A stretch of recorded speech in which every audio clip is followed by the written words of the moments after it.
So, why would we be low in oxygen? And let's just summarize those. It's generally called anemia when we don't have enough oxygen being delivered to the tissue. And this may be because we're not producing enough red cells in the bone marrow. We may not produce enough red and white cells, which is called aplastic anemia. We may have microcytic anemia because we're iron deficient. This is a small cell, so the red cell is much smaller on the microscope than it should be, hence the name microcytic. They may be macrocytic, which is usually a bigger red cell, but it's not mature, it hasn't matured enough, and this is a sign of B12 deficiency or folic acid. That's called macrocytic. When you look on a dark field microscope, often what you find is some cells are bigger. Not all, by any means. It's not as blatant as every cell being bigger. Some cells are bigger, and then you suspect B12 folic. Hemolytic anemia means you're losing blood, such as heavy menstrual periods or hemorrhages, and blood loss, and fluid overload. So if you're taking in too much fluid, you'll probably be peeing it out. So iron deficiency, first thing you think about, diet, malabsorption, parasites.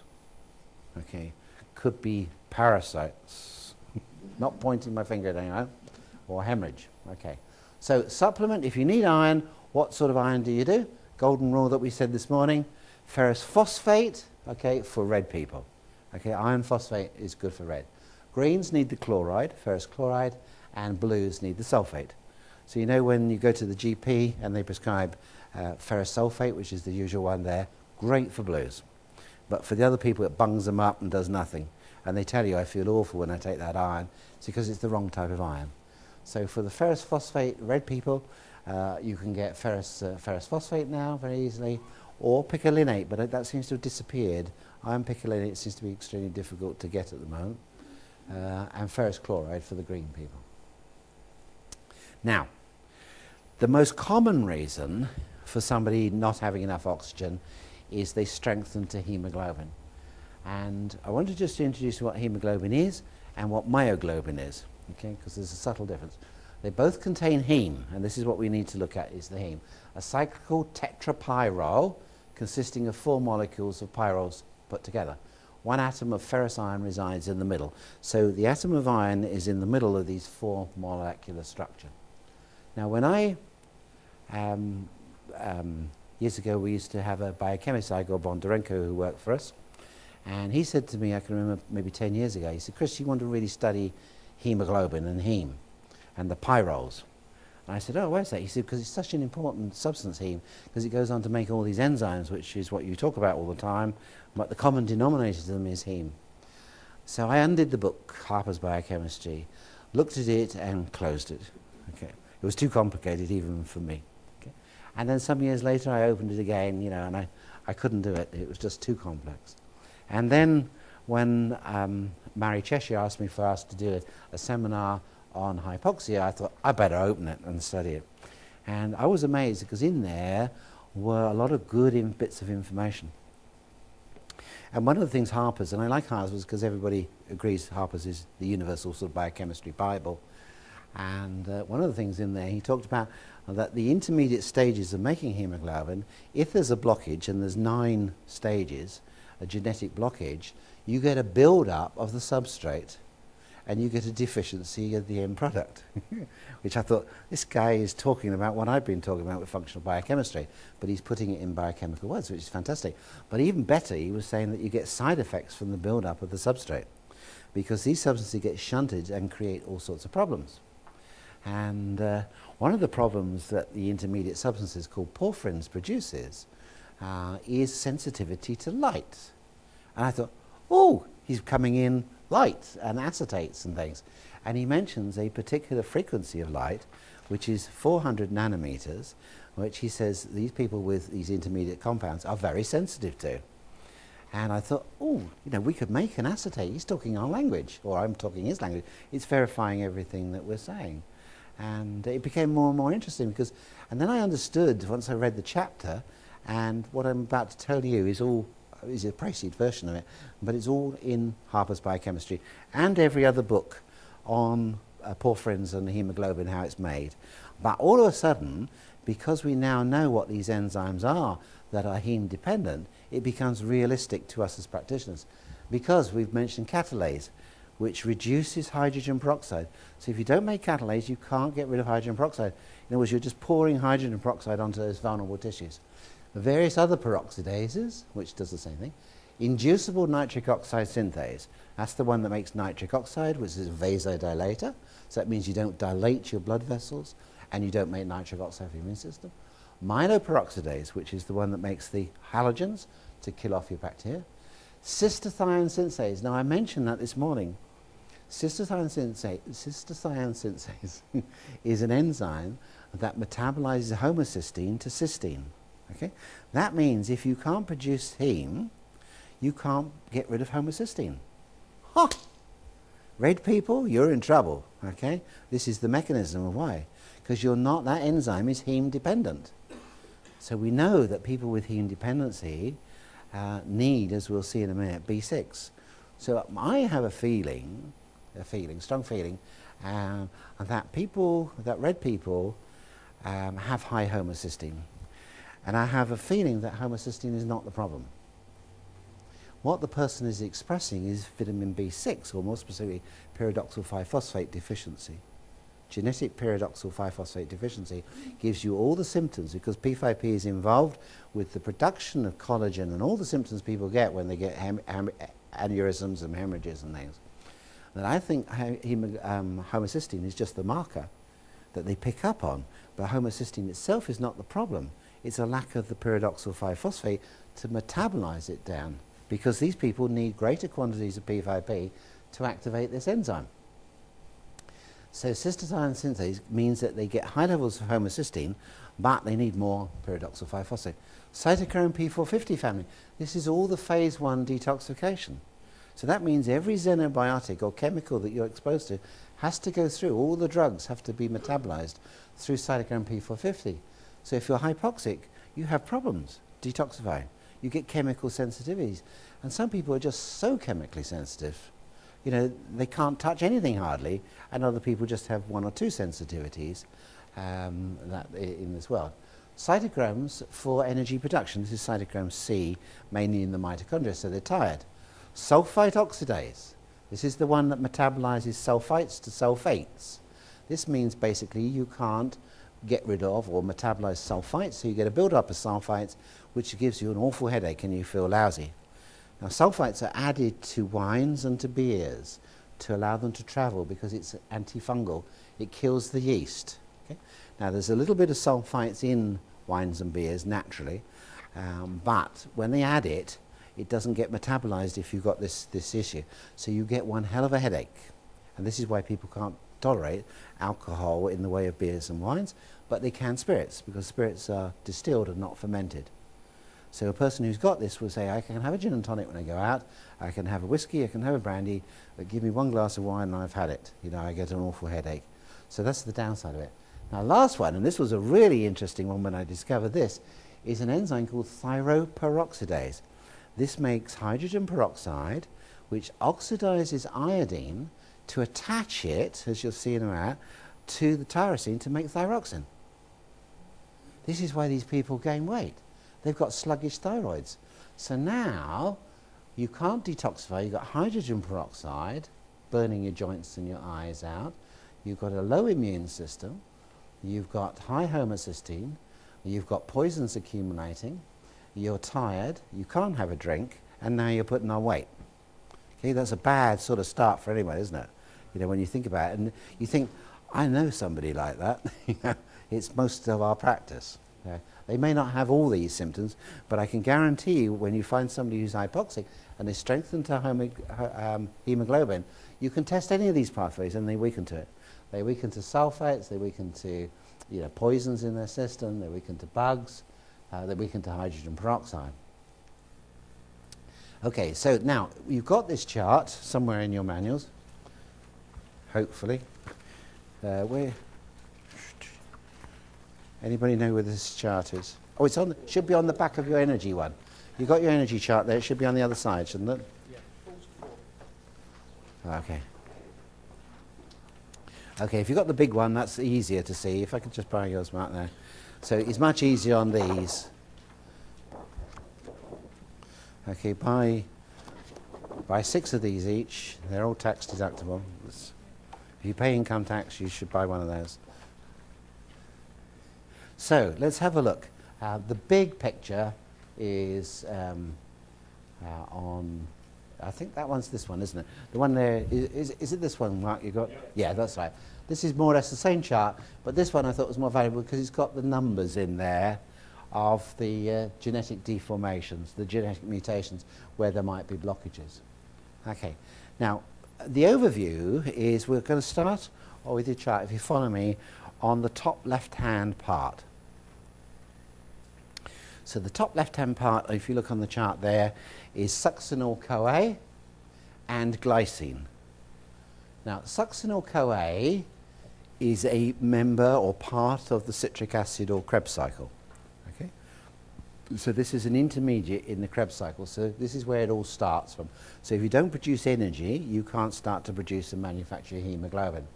So we start with alpha-ketoglutarate and then round to succinyl-CoA to succinate. If you turn your chart round the other way, you'll see the Krebs cycle and you'll see exactly where that is. Okay, you should be able to see alpha-ketoglutarate, succinyl-CoA and succinate. Yeah, can you see that all right? Okay, that's where we're talking about in the mitochondria. Okay, turn around the other way. Okay, so succinyl-CoA can be made from alpha-ketoglutarate in the Krebs cycle, but it can also be made by the burning of these branch chain amino acids that I talked about this morning. So isoleucine, methionine, valine are all burnt at that point in the Krebs cycle. So it's like a part to open the doors to put into the furnace, along with propionic, which are the odd-numbered fatty acids to burn. And to be able to do this, we need adenosylcobalamin. Adenosylcobalamin. This is one of the coenzymes of vitamin B12. So to start the whole process of making hemoglobin, we need B12, but specifically biochemistry, it has to be the adenosyl form. So if you can't activate hydroxycobalamin into adenosyl, you've got a problem, you've got an issue. So this person would have problems right at the beginning, which is why B12 makes you tired if you've got a deficiency, because you don't make the hemoglobin to begin with. This is where B12 deficiency comes straight in. So we've got adenosylcobalamin. Okay? Now, what happens is this combined molecule of succinyl, CoA, and glycine come together with the molecules and form a substance called aminolevulinic acid, or we call it ALA for short. Okay? Now, these two enzymes here that do this are P5P dependent. P5P stands for pyridoxal 5-phosphate, the active form of B6. These pictures and the coenzymes are straight from Harper's Biochemistry. Okay? So there's not B6, he very carefully does not put B6. He puts pyridoxal 5-phosphate. Okay? Now we also know, interestingly here, that there are some other substances that block this enzyme from working, and barbiturates are one of these. So many drugs will interfere, and toxic metals will interfere, where we've got arrows across this here. Number one, this enzyme here could be inhibited, and it will be the same one here because it's the synthase ALA synthase enzyme. But the major thing here to remember is P5P. Okay? So B6, or activated form of B6, makes the first part ALA. So now we've got two nutrients. We've got adenosylcobalamin we need at the beginning, and ALA. So when you've got a person who strengthens to hemoglobin, the first marker that you put on the person to find out where the problem is ALA. So in your kits, in the phonocardiography kits, the first marker there is ALA. Right? If the person strengthens to ALA, you know they've got a problem right at the beginning. So you test them for pyridoxal 5-phosphate and adenosylcobalamin. Simple as that. And if they strengthen to either of those and ALA, you don't go any further. There's no point. If you can't start the process off, don't worry about further down the chain. All right? So these people will either strengthen to adenosyl or P5P. Okay? It's quite easy. It's very simple once you get into the routine of it, and you'll just be amazed how many people do need adenosyl or P5P. Okay? So let's move on to the next one. Now the next one is we put two molecules of aminolevulinic, or ALA, together. And this forms a 5-ring structure called a pyrrole. this structure here. It's the first pyrrole here, and it's known as porphobilinogen, or PBG. Now, we want to remember PBG because it'll come up a lot with your patients. So to convert ALA to PBG, the books tell us we need zinc. This dehydratase enzyme is zinc dependent. Igor Bondarenko, the biochemist, says magnesium seems to work as it helps in converting the 6-unit molecule, a hexamer, of the enzyme to the 8-unit being much more active. That's good high biochemistry. All right? We don't need to know too much about that. We just need to test magnesium as well. So test zinc and magnesium. Clinically, we find methylene tetrahydrofolate, CH2 tetrahydrofolate. One of the active forms coenzymes of folic acid works here.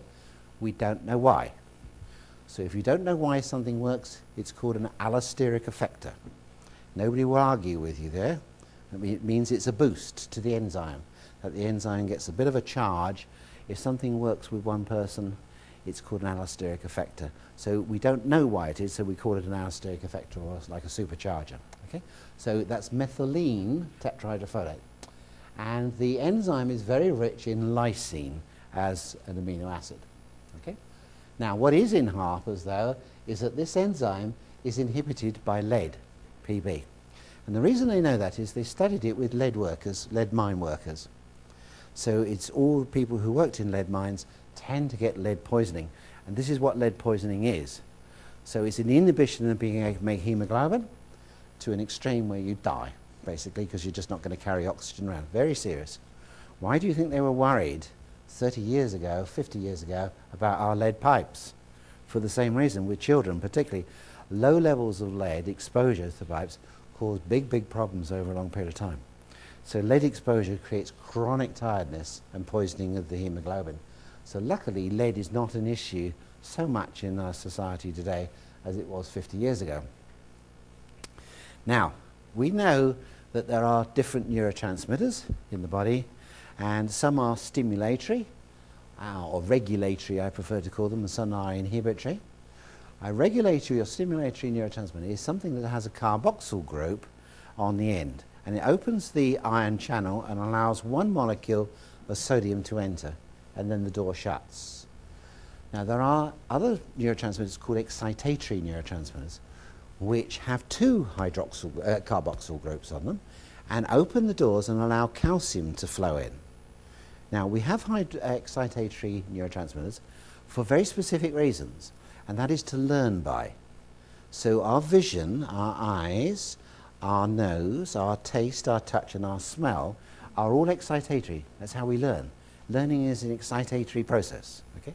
Seeing, hearing, tasting, touching fires off mostly glutamate receptors, glutamic acid or glutamate in the brain. It's a firing up sequence. Every molecule of glutamate that goes in, attaches to the cell and opens the door, allows calcium to go in instead of sodium, and that calcium has to be pumped out. So excitatory neurotransmitters means you need a lot of energy because you've got a lot of ATP to pump the calcium out. Otherwise, the nerve will die because it'll allow calcium in, and when calcium goes into a nerve and builds up to a certain concentration, it literally turns to stone, or what's called transneural degeneration. Okay? So you've got to have a lot of energy to prime those pumps. You need a lot of magnesium, and you need a lot of zinc to regulate the input of the amount of neurotransmitters going in. So we know that kids who are hyperactive have high levels of excitatory toxins. Okay? Now, the only toxins we know about are aspartame, the artificial sweetener, and monosodium glutamate. Okay? These are synthetic substances which have 2 hydroxyl or carboxyl tails on them, in the same way that aspartic acid and glutamate does, which are the natural ones. So if you take aspartame and monosodium and or monosodium, you'll get hyped up. Okay? Try it. Have a Red Bull. Okay? Works well. Okay? Have 2. If you don't find one works, have 2 or 3. Okay? Usually you find then you can't sleep, and that's the experience that you get. Now, a lot of people students use this for study. You know, you have something, Diet Coke and so on. Things that, you know, keep you awake. And it's fantastic, and it works, and that's good. But when you down that on a regular basis, you may do a lot of damage to your neurons because you're making them fire, fire, fire, which means they take calcium in. And if you can't regulate that because you haven't got enough enough magnesium and zinc and enough of the energy to pump it out, you will eventually cause neural degeneration. So drinking a lot of diet drinks doesn't do your brain much good. Now the key to the excitation is the 2 carboxyl groups. And look, what's on PBG? 2 hydroxyl groups. That makes our friend PBG, as an intermediate, an excitatory neurotransmitter, if it locks onto the neuron. And this becomes really interesting because in a few minutes you're going to see where this fits. And because this can be metabolized, or should be metabolized, onto what are called porphyrins.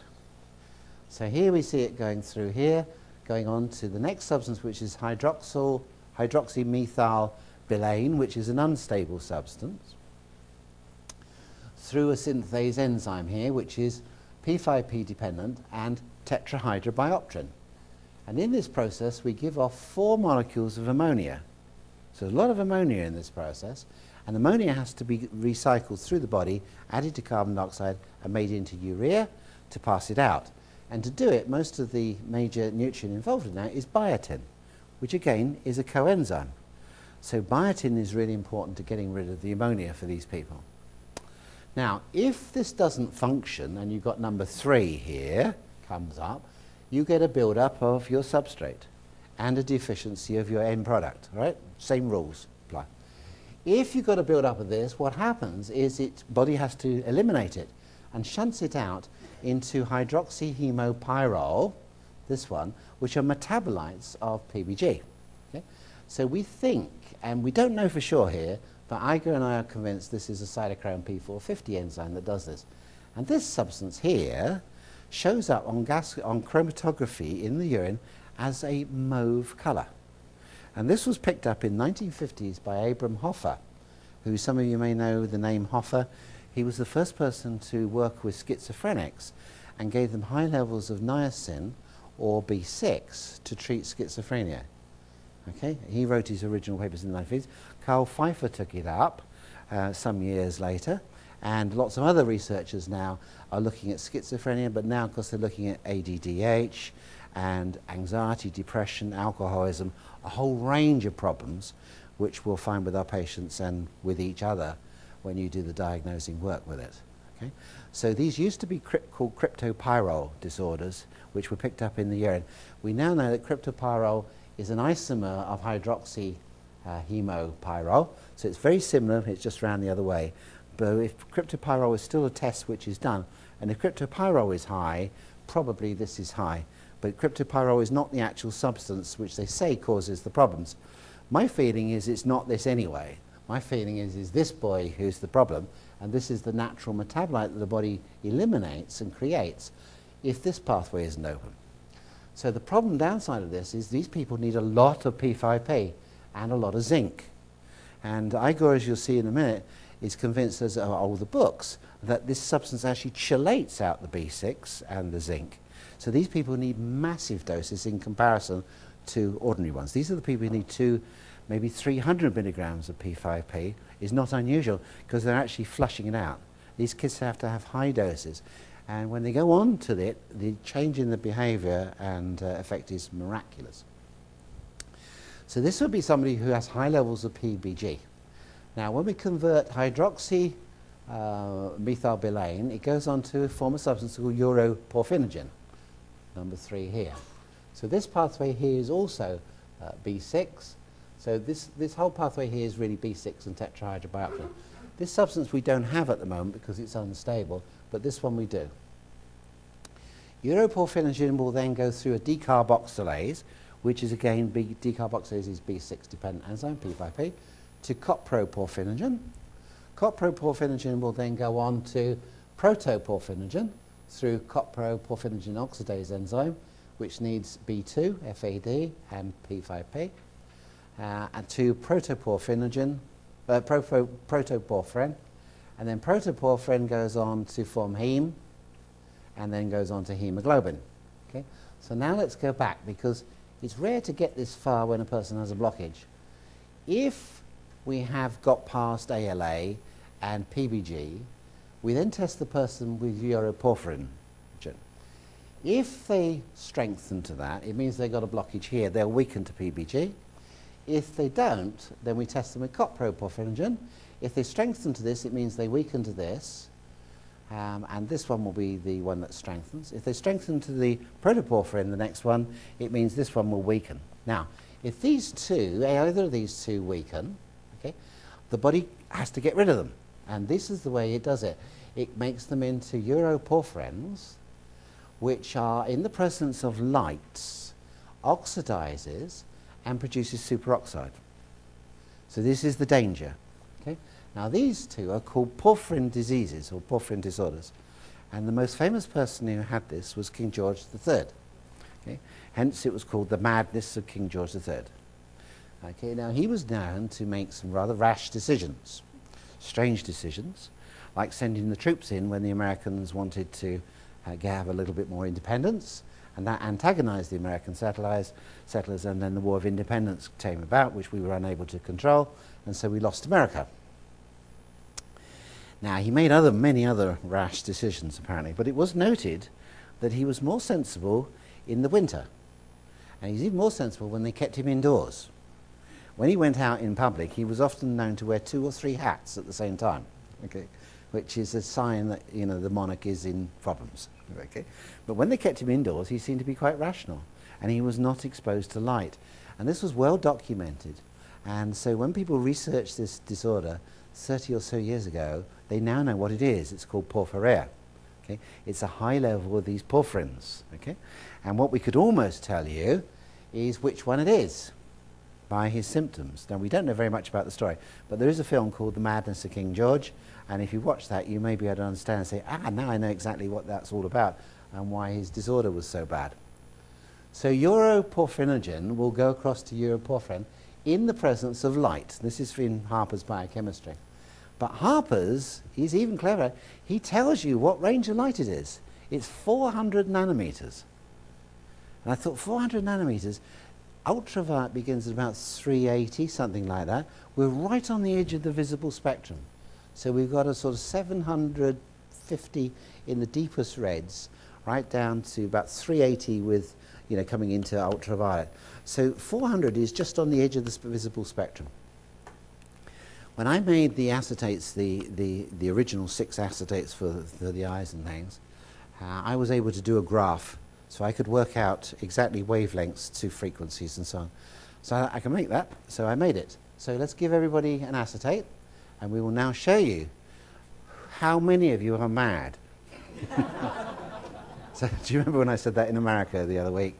I said it's just a matter when most of us are mad, it's just a matter of the degree. Okay? So if you weaken to this, don't panic too much. You are mad, but only to maybe a lesser degree. If I could have one of those, and then Sylvie, shall we take you back up? Yeah, fine. You are our patient, I'm afraid, today. Okay. So when you look at this, have a close look. It is something in the visible spectrum. You will see that colour. Not often. Just looking at your jersey, don't know. You will see this, but you can see it, yeah, it's right on the edge. You don't often see it. Okay? Now this is a colour which, if it makes you go weak, it's bad for you, because anything that makes you go weak is not good, isn't it? Okay? Now, what does Harper say you do about it? Very clever. He tells you people who weaken to this, who have porphyria, should take beta-carotene because it antidotes the light, because it's a yellowy colour, you see, and it's the complementary colour to mauve. But it's not. Beta-carotene is orange. It doesn't work, okay, because I've muscle tested. The guy who writes Harper's, or the guy, the authors, don't muscle test. So they just say, oh, beta-carotene. Beta-carotene doesn't work. The one that works really well is lutein. Lutein is a yellow carotenoid pigment, which, as you know, is often sold with zeaxanthin or on its own to protect the macula of the eye. But zeaxanthin is orange, and zeaxanthin protects the macula, and lutein protects the rods. The macula is the cones, but lutein protects the rods, and the rods are our peripheral vision, and our difference in contrast of light to dark, and also the pupillary light reflex. Okay, and if you destroy your rods, which we all do, if you're exposed to this light over a period of time, if you've got porphyria, what will happen is you will produce superoxide in the back of your eye. Okay? Superoxide will then be reduced to hydrogen peroxide, which is right. And how do we get rid of hydrogen peroxide? Catalase and peroxidase enzyme, which we can't manufacture because we're low in hemoglobin. All right? So this is why you get hydrogen peroxide in the back of your eye. What does that do to your rods, do you think? Okay? Okay, you've got billions of rods in there. Great, fantastic. But as years go on, you don't realise you haven't got billions anymore, and you're beginning to get the long arm syndrome. Okay? So I think it was Clive who called it the long arm syndrome first, wasn't it? Okay, so normally you'd read up here, and then gradually you'd have to put it away, and then eventually the words get so small you can't read them anyway because the font's too small. Okay, so then most people go into wearing glasses. So why is that? Because if I take that outside in the sunshine, I can read it perfectly well. Okay? Because the intensity of the light hits your rods, the contrast, and your pupillary light reflex shuts your pupil down. Okay? But in dim light, it doesn't do it because it's not strong enough. When you were younger, it was strong enough. But as you get older, it's not strong enough anymore. So when you want to concentrate in there, your pupil doesn't do what it should do. Okay, it's because it's not hitting the light on the back of the eye, which shuts your pupil, the parasympathetic nervous system. Okay? So what will happen is you'll gradually destroy more and more of your rods, so your pupillary light reflex works less. And this is why you can't accommodate to it. So I will guarantee everybody in this room who wears glasses for reading will weaken to this. Okay? Has to start. Okay? Everybody who wears glasses for long distance will also weaken to this, because the light would damage usually with short-sighted people was done years ago, and when they're usually in their early teens, to the nerves which operate the radial muscles which open the pupil up. So people who are short-sighted can't open the pupil up. So they've done damage to the iris. The rest of us has done damage through the years to the pupil, or to the retina. So let's see what happens here. Do you want to do it? Okay. Do you want a pillow for your patient? Or? No? Okay. There we are. So what we do is we'll put it across the eyes. So that's it. So we've just balanced it across the nose and the eyes. We'll do the eyes first of all, just to show you the effect of this. Okay. Okay. Do any muscle. Doesn't matter which muscle you want to do. Okay, this is an indication she weakens to mauve. All right? So that's a sort of start, isn't it, to the whole process. So let's see where we've got to with the rest of it. So what we do, let's take that off. Okay. We can now either work with her from the phonocardiograph or from, remember we had the spleen and the large intestine. The large intestine was the cause. So if we go back to the emerald, so if you put the emerald on, okay, there, okay, we can now use any muscle. Well, actually, we don't need it because we won't use the cardiac. We'll do the cardiograph later. Okay, so what we'll do is we'll plug her in to the large intestine because that was the causal one, wasn't it? The genetics there, okay? So if you take that one up there, okay, she should be awake. Now get her to look up and down. Take her right up and down, which was the indication for hypoxia, and she should strengthen to that. Okay, now challenge her with phospholipid, hemoglobin, and CoQ10. So we will see, and what we're assume she'll come in now on the hemoglobin. Yeah. So phospholipid, we're looking to see if she strengthens to that. No. Hemoglobin.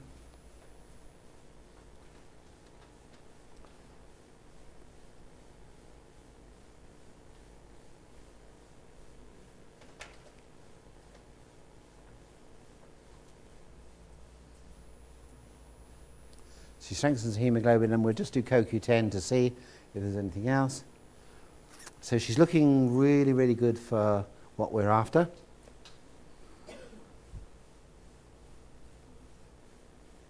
Now, so perfect. So let's go back now.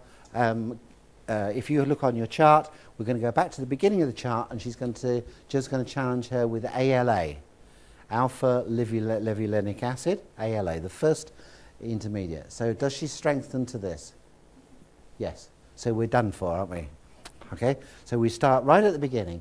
Okay. So we know she needs possibly alpha adenosylcobalamin or P5B. So these are your two to try her with. So we do adenosylcobalamin. That's the active coenzyme of B12. Now, therefore, we'll try P5P.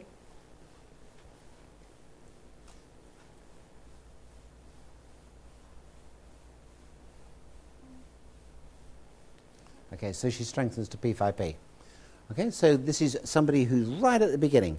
Now, I don't know whether there's a problem because the P5P further down the chain, and that's producing the porphyrins at this stage. And because Harper's doesn't give an indication that these people have necessarily got porphyria, but we know she does weaken to the mauve. So we know we have got porphyrins in there, or pyrols of some form being metabolized, or which are not being got rid of because she is exposed to it in the bright light. So there's a pain, should be a pain diagnostic kit there somewhere. That's over here. Pain diagnostic 2.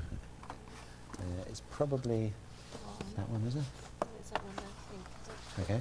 So in the top left-hand part, you'll find hydrogen peroxide, about the third one down. So in the clear, in other words, with nothing else there, let's test her with hydrogen peroxide.